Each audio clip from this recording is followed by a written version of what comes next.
نحمده ونصلي ونسلم على رسوله الكريم أما بعد أعوذ بالله من الشيطان الرجيم بسم الله الرحمن الرحيم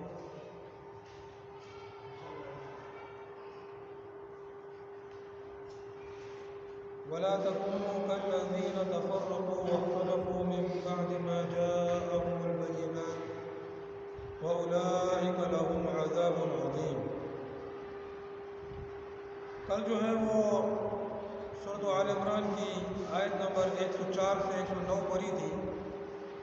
اور 104 کی تفسیر جو ہے وہ بیان ہوئی تھی۔ اس میں جو ہے وہ ارشاد فرمایا کہ تم میں سے ایک ایسا گروہ ہونا ضروری ہے جو خیر کی طرف دعوت دے، یعنی کہ قرآن و سنت کی طرف دعوت دے اور نیکی کا حکم کرے اور برائی سے منع کرے۔ وَأُولَئِكَ هُمُ الْمُفْلِحُونَ، اور یہ لوگ پورے کامیاب ہیں۔ یعنی کہ پوری کامیابی صرف اس میں نہیں ہے کہ آدمی اپنی فکر کرے، بلکہ اپنے ساتھ ساتھ پورے عالم کی بھی فکر کرے اور نیکی کا حکم دے اور برائی سے روکے۔ پھر آگے فرمایا وَلَا تَكُونُوا كَالَّذِينَ تَفَرَّقُوا وَاخْتَلَفُوا مِن بَعْدِ مَا جَاءَهُمُ الْبَيِّنَاتُ وَأُولَئِكَ لَهُمْ عَذَابٌ عَظِيمٌ، اور مت ہو جاؤ ان لوگوں کی طرح جو آپس میں متفرق ہو گئے، اس کے بعد ان کے پاس واضح احکام آ پہنچے، آپس نے اختلاف کر لیا۔ وَأُولَئِكَ لَهُمْ عَذَابٌ عَظِيمٌ، اور یہ لوگ ہیں جن کے لیے بڑا عذاب ہے۔ اب پہلی آیت میں فرمایا اس سے جو پہلی آیت ہے کہ اس میں نیکی کی طرف بلانا اور بھلائی کا حکم دینا، برائی سے منع کرنا۔ اب فرمایا کہ ان لوگوں کی طرح نہیں ہونا جو آپس میں متفرق ہو گئے، ٹوٹ گئے، آپس میں بٹ گئے، فرقوں میں بٹ گئے اور واضح احکام آ پہنچنے کے بعد اختلاف کیا۔ پھر فرمایا کہ ان لوگوں کے لیے بڑا عذاب ہے۔ اب اس کی جو تفسیر ہے اس میں ایک قول یہ ہے کہ ان سے مراد یہود و نصارہ ہیں جنہوں نے اختلاف کیا اور افتراق کی راہ اختیار کی۔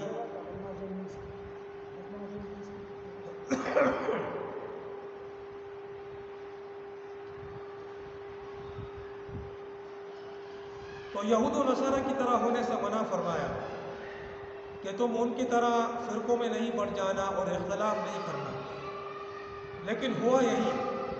کہ امت مسلمہ کے اندر بھی بہت سارے فرقے بن گئے اور بعد واضح احکام آ چکنے کے آپس نے اختلاف کیا، اور یہ صحابہ رضی اللہ تعالیٰ عنہم کے زمانے سے شروع ہو گیا اور آج تک جاری ہے۔ اور حدیث میں ہے کہ امت مسلمہ جو ہے وہ 73 فرقوں میں بٹے گی اور صرف ایک فرقہ ہوگا جو حق پر ہوگا، اور نبی اکرم صلی اللہ علیہ وسلم نے فرمایا کہ وہ فرقہ وہ ہوگا جو میرے اور میرے صحابہ کے طریقے پر ہوگا۔ تو جو ہے جس نے اختلاف کیا قرآن و سنت کے واضح احکام کے بعد، اس اختلاف کی وجہ سے وہ ایک فرقہ بن گئے اور اس طرح فرقے بنتے گئے، یعنی کہ جو جتنا قرآن و حدیث سے دور گیا جو ہے وہ اتنا وہ حق سے دور گیا، اور پھر کوئی فرقہ جو ہے بالکل اسلام ہی سے خارج ہو گیا۔ جیسے بعض فرقے ایسے ہیں جو اپنے آپ کو مسلمان کہتے ہیں لیکن پورے کافر ہیں، یعنی ان کے جو عقائد ہیں، ان کے جو اصول ہیں وہ بالکل یعنی اسلام کے منافی ہیں، اس درجے تک کہ وہ بالکل جو ہے وہ اسلامی سے خارج ہو گئے، یا پھر یہ کہ کم سے کم وہ بدعت اور گمراہی میں چلے گئے۔ اگر کفر تک نہیں بھی پہنچے تو حق پر بھی نہیں رہے، بلکہ حق سے ہٹ کر وہ گمراہی اور بدعت کی راہ پر چلے گئے۔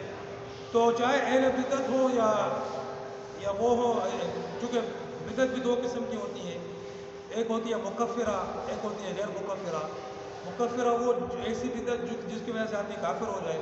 اور ایک غیر مکفرہ ہوتی ہے کہ ایسی بدعت جو گمراہی کی حد تک پہنچتی ہے اور اس پر کفر کا فتویٰ جو ہے وہ نہیں لگایا جاتا، لیکن وہ پھر بھی اہل سنت و جماعت سے خارج ہوتے ہیں اور حق سے دور ہوتے ہیں، گمراہی میں ہوتے ہیں، لیکن پھر بھی جو ہے وہ ان کی جو گمراہی ہے وہ فاسق ہونے ان کو فاسق بنا دیتی ہے، یعنی کہ انتہائی فاسق لیکن کفر تک نہیں پہنچتے۔ تو جس چیز سے منع فرمایا وہی چیز جو ہے وہ ہو گئی کہ امت مسلمہ بھی فرقوں میں بڑھ گئی، اور آج بھی یہی حال ہے کہ اتنے سارے فرقے بنے ہوئے ہیں، اور جو جتنا حق سے دور ہوتا جاتا ہے قرآن و حدیث کے واضح احکام کے بعد، اس کی بہت بڑی وجہ جو ہے وہ اکابر پرستی ہے کہ ہمارے بزرگوں نے کہہ دیا ہے، ہمارے اکابروں نے کہہ دیا، بس ہم اسی جو ہے وہ ڈگر پہ چلتے رہیں گے، چاہے ان کو جتنا بھی قرآن و حدیث کے واضح احکام دکھا دو، لیکن وہ اختلاف اور تفرقہ ہی کریں گے۔ پھر آگے فرمایا یوم تبیض وجوہ وتسود وجوہ، جس دن چہرے سفید ہوں گے اور چہرے سیاہ ہوں گے، قیامت کے دن کی بات ہو رہی ہے کہ اس دن جو ہے وہ چہرے سفید ہوں گے، نورانی چہرے ہوں گے، چمکدار سفید، اور ایسے چہرے ہوں گے جو کالی رات کی طرح جو ہے وہ تاریک اور سیاہ ہوں گے۔ فَأَمَّا الَّذِينَ اسْوَدَّتْ وُجُوهُهُمْ، سو جن لوگوں کے چہرے سیاہ ہوں گے ان سے کہا جائے گا اَكَفَرْتُمْ بَعْدَ إِيمَانِكُمْ، کہ کیا تم نے کفر اختیار کیا اپنے ایمان کے بعد؟ فَذُوقُوا الْعَذَابَ بِمَا كُنْتُمْ تَكْفُرُونَ، سو چکھ لو عذاب اس وجہ سے کہ تم کفر کرتے تھے۔ تو اس میں وہ سارے فرقے بھی آ گئے جو بات ایمان کے کہ انہوں نے ایمان کے راستے کو پا لیا، قرآن و حدیث پر اپنے گمان کے مطابق ایمان بھی لے آئے، لیکن اس کے باوجود بھی جو ہے وہ اپنی بدعات کی وجہ سے کفر اور گمراہی میں رہے، کہ تم نے بعد ایمان کے کفر اختیار کیا، سو اب تم اپنے کفر کی وجہ سے جہنم کا عذاب چکھو۔ وَأَمَّا الَّذِينَ ابْيَضَّتْ وُجُوهُهُمْ فَفِي رَحْمَةِ اللَّهِ، اور جن لوگوں کے چہرے سفید ہوں گے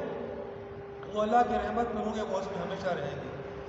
یہ جو ہے وہ اہل حق کی بات ہو رہی ہے مسلمانوں کی، کہ وہ جو ہے وہ اللہ کی رحمت میں ہمیشہ کے لیے ہوں گے۔ قیامت کے دن جو ہے وہ چہروں کا سفید و سیاہ ہونا، روشن ہونا اور تاریک ہونا، یہ دوسری آیت میں بھی اس کا ذکر ہوا ہے، سورہ عبس میں ہے وجوہ یومئذ مسفرہ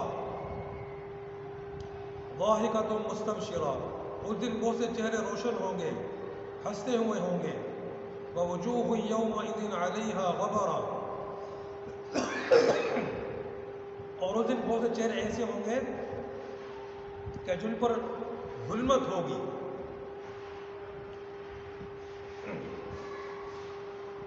جن پر ذلت چھائی ہوئی ہوگی، یہ لوگ کافر فاجر ہوں گے۔ اور سورہ زمر میں ہے اور اے مخاطب تو قیامت کے دن دیکھے گا ان لوگوں کو جنہوں نے اللہ پر جھوٹ باندھا ہے کہ ان کے چہرے سیاہ ہوں گے۔ تو یہ سیاہ اور سفید ہونا، قیامت کے دن روشن اور تاریک ہونا، یہ قیامت کی بات ہو رہی ہے۔ اس کا مطلب یہ نہیں ہے کہ یہاں پر کوئی کالے چہرہ والا ہو تو صرف کالے رنگ کی وجہ سے وہ کوئی مردود نعوذ باللہ ہے، یہاں پر دنیا کا اس سے کوئی تعلق نہیں ہے۔ دنیا میں کالے اور سفید ہونا یہ نیکی اور بدی کی علامت نہیں ہے، یہاں پر تو اعمال پر دار و مدار ہے۔ پھر آگے فرمایا تلک آیات اللہ نتلوها علیک بالحق وما اللہ یرید ظلما للعالمین، یہ اللہ کی آیات ہیں، ہم آپ پر ان کی تلاوت کرتے ہیں حق کے ساتھ، اور اللہ جہاں والوں کے ساتھ ظلم کا ارادہ نہیں فرماتا۔ ایک تو ظلم وہ ہے جو حقیقی ظلم ہے، کہ یعنی وہ چیز کرنا جس کا حق نہ ہو، تو وہ تو اللہ پاک کے بارے میں جو ہے غیر متصور ہے، یعنی اس کا تصور اللہ کی طرف سے نہیں ہو سکتا ہے، اس لیے کہ ہر چیز اللہ کی ہے، اللہ جو چاہے کرے، وہ ظلم نہیں ہوگا۔ اگر وہ سب کو جہنم میں ڈال دے تو بھی ظلم نہیں ہوگا، سب کو جنت میں ڈال دے وہ بھی اس کی رحمت ہے، سب کو عذاب دے تو بھی ظلم نہیں ہوگا، کسی کو عذاب نہ دے تو وہ بھی اس کا وہ جو چاہے کرے۔ تو ایک تو حقیقی ظلم ہے، ایک وہ ظلم جو بندوں کے درمیان میں ظلم ہوتا ہے، تو اللہ پاک وہ بھی نہیں کرے گا، کہ یعنی کہ سزا بھی صرف ان لوگوں کو دے گا جنہوں نے نافرمانی کی،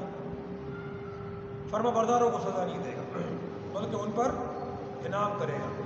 وَلِلَّهِ مَا فِي السَّمَاوَاتِ وَمَا فِي الْأَرْضِ وَإِلَى اللَّهِ تُرْجَعُ الْأُمُورُ، اور اللہ ہی کے لیے ہے جو کچھ آسمانوں میں ہے اور جو کچھ زمین میں ہے، اور اللہ ہی کی طرف تمام امور لوٹائے جائیں گے۔ وہی مالک و متصرف ہے، جو چاہے کرے، کوئی اسے روکنے والا نہیں ہے۔ یہ ظلم کے بعد یہ آیت فرمائی کہ اللہ ہی کے لیے ہے جو کچھ زمین و آسمان میں ہے، اور وہی مالک و متصرف ہے، وہ جو چاہے کرے، ظلم تو بہرحال نہیں ہوگا، لیکن بندے جس چیز کو اپنے درمیان میں ظلم سمجھتے ہیں، اللہ پاک وہ بھی اپنی رحمت سے جو ہے وہ نہیں کرے گا، کسی کو بن نافرمانی کے عذاب نہیں دے گا۔ اللہ پاک ہمیں جو ہے وہ سمجھنے کی توفیق عطا فرمائے۔ وآخر دعوانا الحمد للہ۔